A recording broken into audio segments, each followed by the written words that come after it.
Les routes désertes du nord du Burkina Faso retrouvent progressivement des signes de vie. Là où l'exode avait vidé les villages, des marchés renaissent et des puits autrefois déserts redeviennent fréquentés.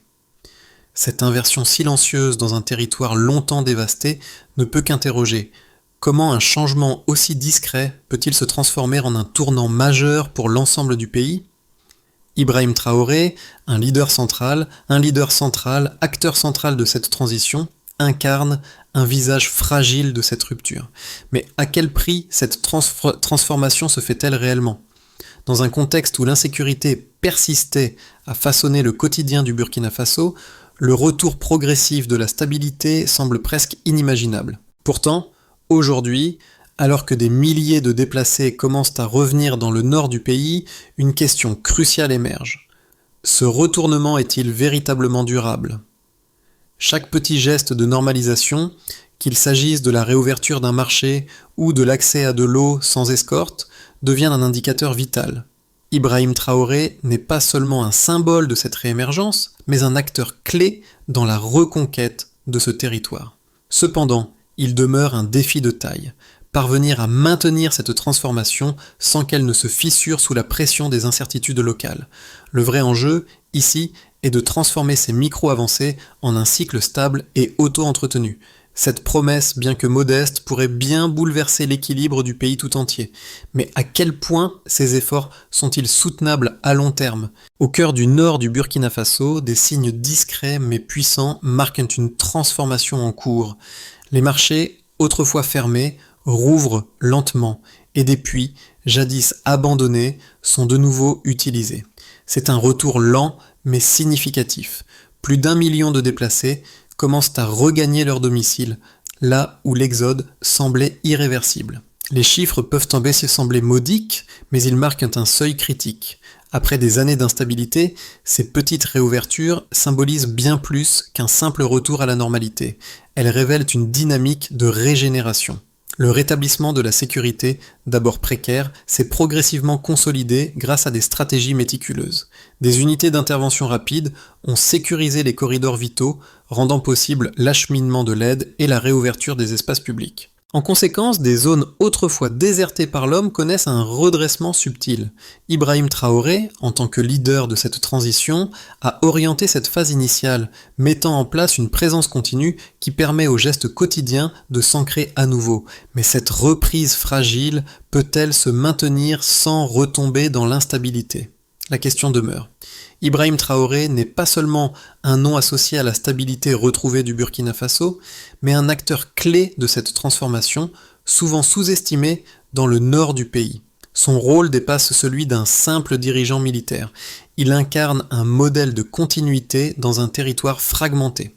Les premières étapes de cette reconquête ne se sont pas manifestées par des annonces spectaculaires, mais par une série de petites actions régulières. La sécurité, d'abord rétablie grâce à des patrouilles mixtes, a permis la réouverture de routes essentielles, facilitant ainsi les déplacements et l'approvisionnement.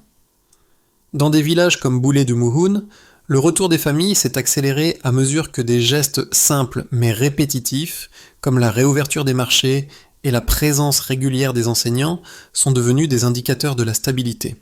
Ces gestes quotidiens, loin d'être anecdotiques, ont permis de restaurer la confiance. Cependant, le véritable défi réside dans la capacité à pérenniser ces gestes, à les rendre constants et durables, malgré les menaces extérieures et la fragilité inhérente à ce processus. Ibrahim Traoré, par sa présence continue, a permis de poser les bases d'une reprise. Mais cette transition est-elle assez solide pour faire face aux prochaines épreuves ? Les prochains mois seront cruciaux pour le confirmer. Les bases de la stabilisation du Burkina Faso a pris forme à travers une série d'événements clés qui ont redéfini le paysage de sécurité dans le nord du pays. Le premier pas a été marqué par une série d'opérations militaires visant à sécuriser les corridors vitaux. Ces opérations, menées par des unités d'intervention rapide, ont permis de rouvrir des routes essentielles pour le transport de biens et de personnes. Dès que ces axes ont été sécurisés, la situation a commencé à évoluer rapidement. Le pic de cette séquence a été atteint lorsque des unités civiles ont été déployées de manière permanente pour superviser et maintenir l'ordre, assurant ainsi une continuité dans la présence sécuritaire. Cela a permis de restaurer les activités locales, notamment la réouverture des marchés et l'accès régulier aux services de base. Les signes de ce redressement ont été discrets, mais leur impact a été profond. Des familles ont commencé à revenir dans les villages et des commerces autrefois fermés ont commencé à rouvrir leurs portes. Cependant, cette stabilité fragile repose sur des bases complexes. Les menaces extérieures, bien que réduites, ne sont jamais complètement disparues. Ibrahim Traoré, en pilotant ce processus de stabilisation, a mis en place une architecture de sécurité qui privilégie la durée. Mais sa capacité à maintenir cette sécurité face à des défis potentiels reste incertaine. Le défi de l'instant est donc clair. Arriver à ancrer cette stabilité, à la rendre pérenne et à éviter que des ruptures ne viennent perturber ce fragile équilibre. Les premiers signes de la stabilisation au Burkina Faso sont désormais évidents et mesurables. Plus d'1 million de déplacés ont commencé à regagner leur domicile, ce qui constitue un indicateur majeur du retour à la normale. Ce chiffre, bien que frappant, ne se limite pas à une simple statistique. Il reflète une tendance observée sur le terrain où des milliers de familles ont décidé de revenir, malgré les risques persistants. Cette dynamique est soutenue par l'amélioration progressive de l'accès aux services de base, un facteur crucial pour maintenir la confiance des populations. Le nombre de marchés rouverts est également significatif. Selon les responsables locaux, plus de 60% des marchés du Nord, qui étaient autrefois désertés, fonctionnent à nouveau sur une base régulière, attirant des vendeurs et des acheteurs de manière continue. Cette régularité est essentielle, car elle démontre une certaine stabilité économique dans des zones auparavant complètement isolées. De plus, la réouverture des écoles, bien que parfois précaire, a permis à des milliers d'enfants de reprendre le chemin de l'éducation. Le nombre d'élèves inscrits a augmenté de 30% dans les régions redynamisées, un chiffre qui traduit une amélioration de la sécurité perçue par les familles. Ces résultats, bien qu'encourageants, doivent être lus avec prudence. Chaque chiffre, chaque retour, chaque école réouverte est le fruit d'un processus méthodique et non d'un miracle instantané. Les données quantifiables indiquent une avancée significative, mais ces progrès restent fragiles. L'important est de voir si cette dynamique peut se maintenir dans le temps, sans rupture ni régression. Dans le contexte actuel du Burkina Faso, 2 arguments principaux émergent pour interpréter la situation sécuritaire et politique. Le premier, largement répandu parmi les observateurs sceptiques, affirme que les progrès réalisés ne sont qu'une façade, masquant une militarisation progressive.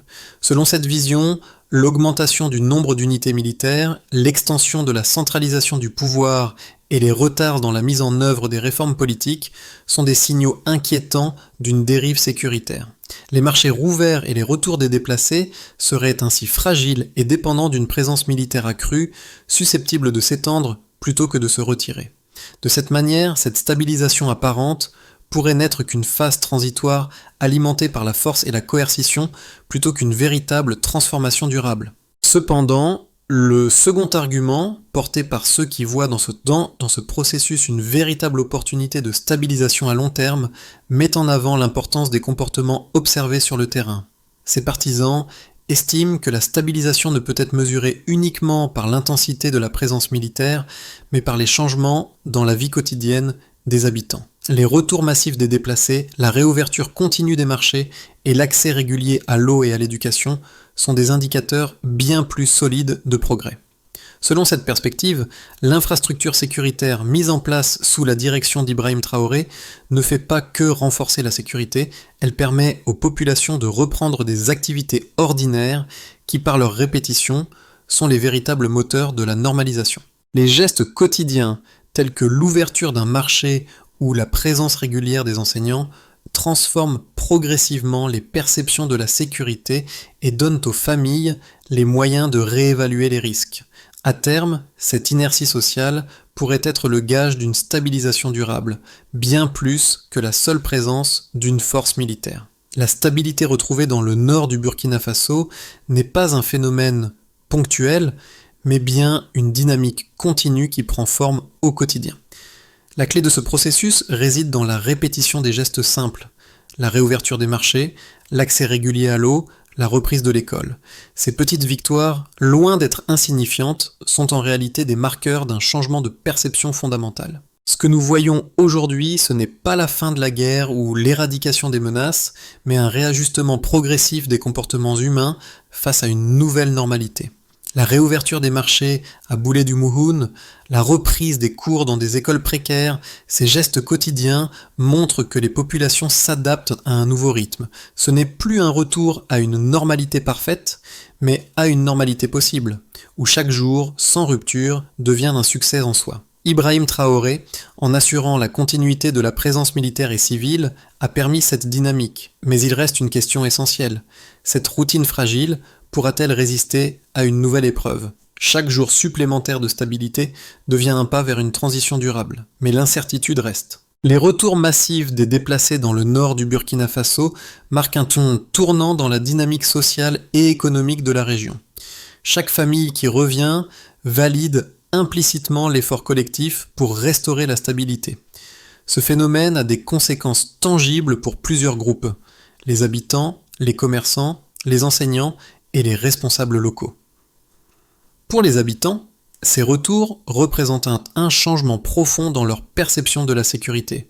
Ils ne mesurent plus la menace par des rumeurs, mais par des gestes quotidiens. La réouverture des marchés, bien que modeste, constitue un indicateur essentiel.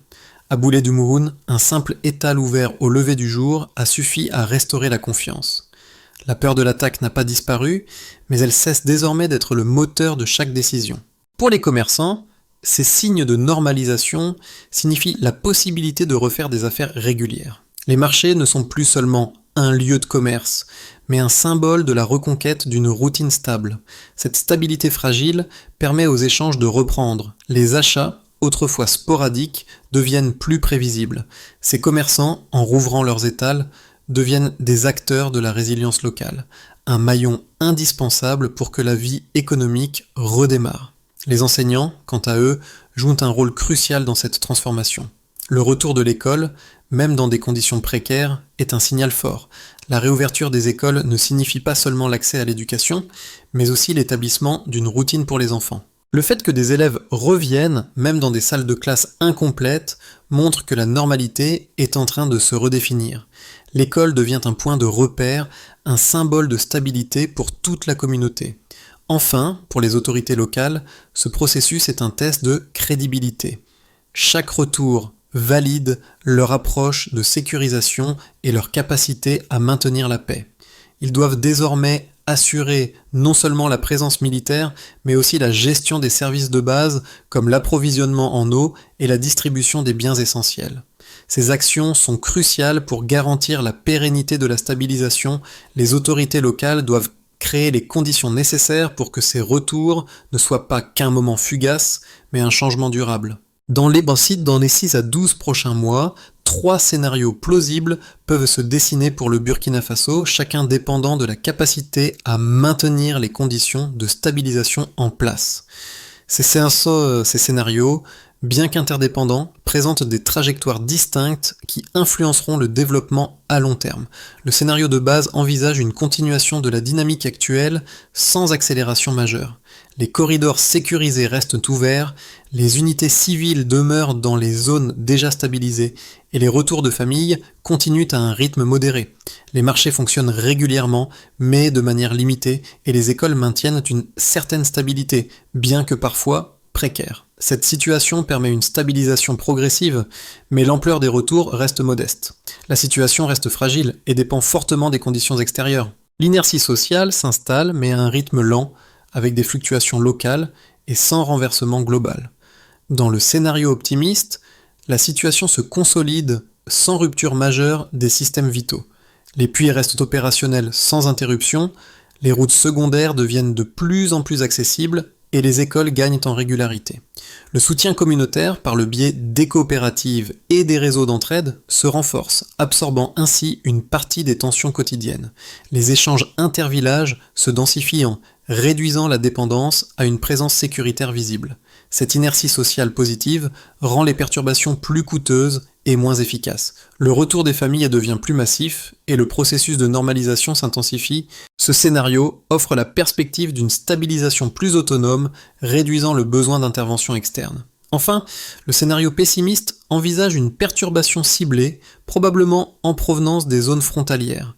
Quelques incidents isolés pourraient interrompre l'approvisionnement ou provoquer des déplacements temporaires, redéployant ainsi des équipes de sécurité dans certaines zones vulnérables. Les villages isolés, dont la stabilisation repose sur une présence constante, seraient les plus exposés à ce type de perturbation. Toutefois, même dans ce scénario, les villages qui ont reconstruit leur routine quotidienne disposent désormais d'une résilience accrue. Les familles seraient moins enclines à fuir immédiatement et pourraient réévaluer la situation sur le long terme. Les perturbations seraient donc moins spectaculaires et plus facilement absorbées par des communautés plus autonomes.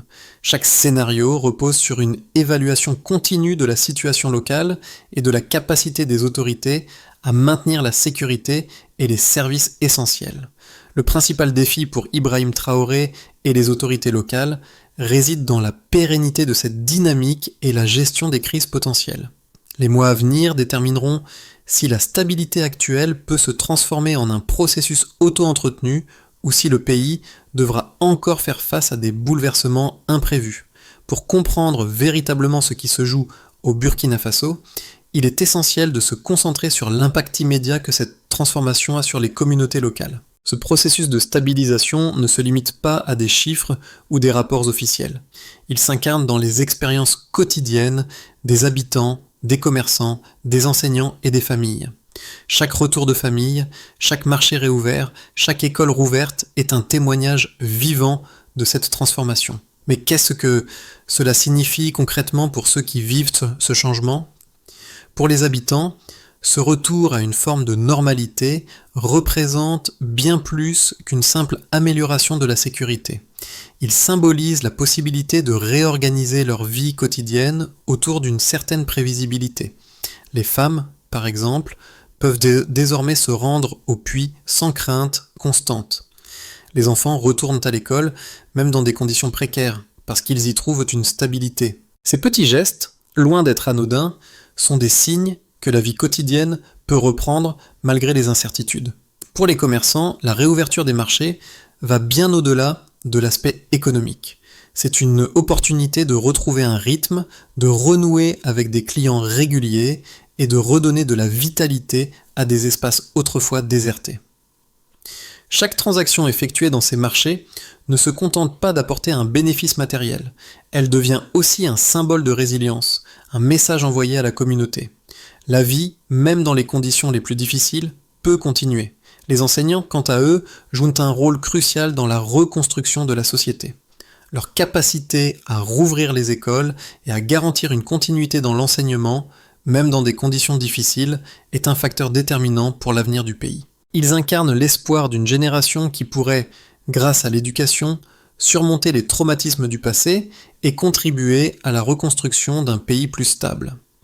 Enfin, pour les autorités locales, il ne s'agit pas seulement de maintenir l'ordre ou d'assurer la sécurité. C'est aussi prouver qu'il est possible de rétablir des services essentiels qui soutiennent le quotidien des citoyens. Leurs actions ne doivent pas seulement être visibles sur le terrain, mais aussi fonctionnelles. Assurer un accès régulier à l'eau, garantir des horaires scolaires et maintenir une certaine fluidité dans les échanges commerciaux. Leur rôle ne se limite pas à la gestion de crise, mais à la gestion de la normalité retrouvée.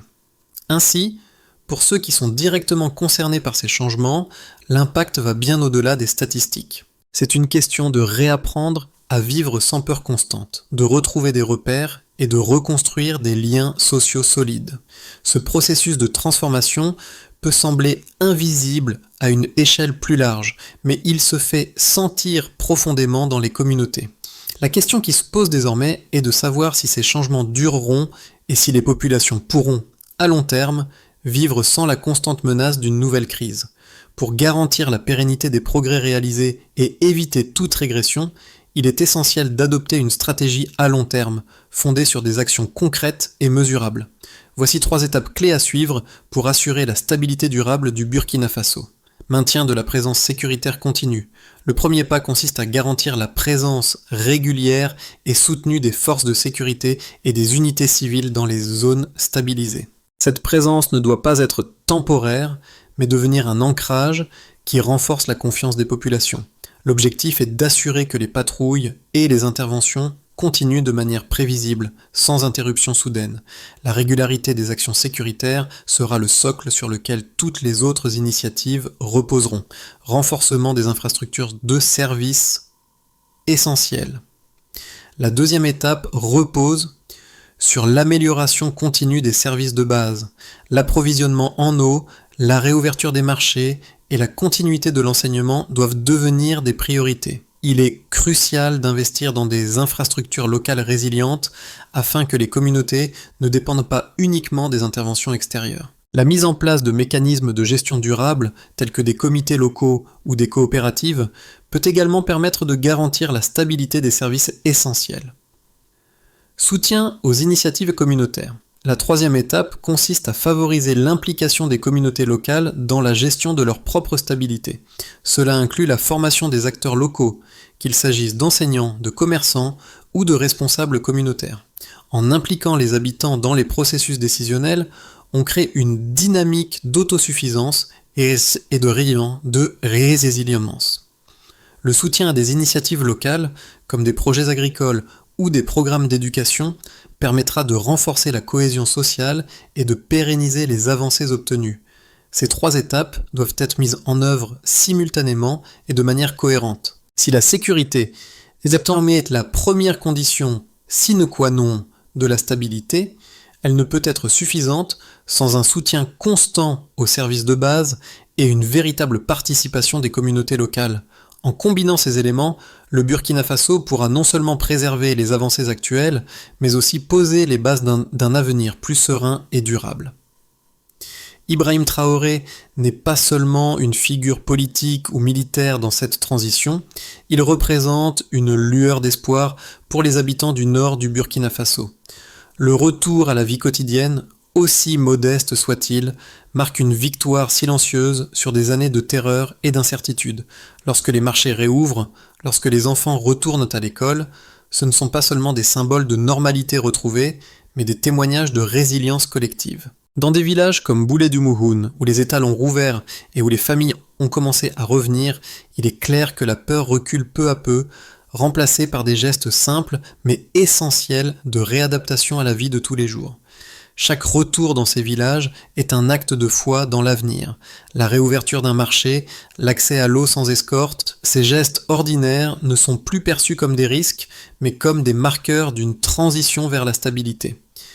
Ibrahim Traoré a permis cette transformation, mais la véritable mesure de son succès résidera dans la capacité de la société à maintenir ces gestes quotidiens sans recourir à une présence permanente de la force.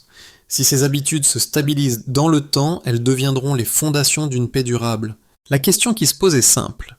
Ces gestes dureront-ils assez longtemps pour transformer les vies des Burkinabés de manière irréversible ? La transformation en cours au Burkina Faso est un processus qui dépasse les simples changements sécuritaires. C'est une véritable reconstruction du quotidien, étape par étape, portée par les communautés elles-mêmes. Dans cette dynamique, la question reste ouverte. Jusqu'où cette transition pourra-t-elle aller ? Pour ceux qui observent de loin, il ne s'agit pas de juger prématurément, mais de suivre avec attention les signes de cette évolution. Que peuvent apprendre d'autres pays en crise, confrontés aux mêmes défis de l'expérience burkinabé ? Et à l'échelle internationale, comment les soutiens peuvent-ils être mieux ajustés pour accompagner ces transitions fragiles ? Les réponses ne viendront pas seulement de la politique, mais de la manière dont les habitants, les commerçants et les enseignants réussissent à reconstruire un avenir solide sur des gestes quotidiens. Ce sont ces petites victoires qui, au fil du temps, formeront le cœur d'une stabilité durable. L'avenir du Burkina Faso, à travers ses expériences locales, pourrait-il inspirer d'autres régions en crise à travers le monde ?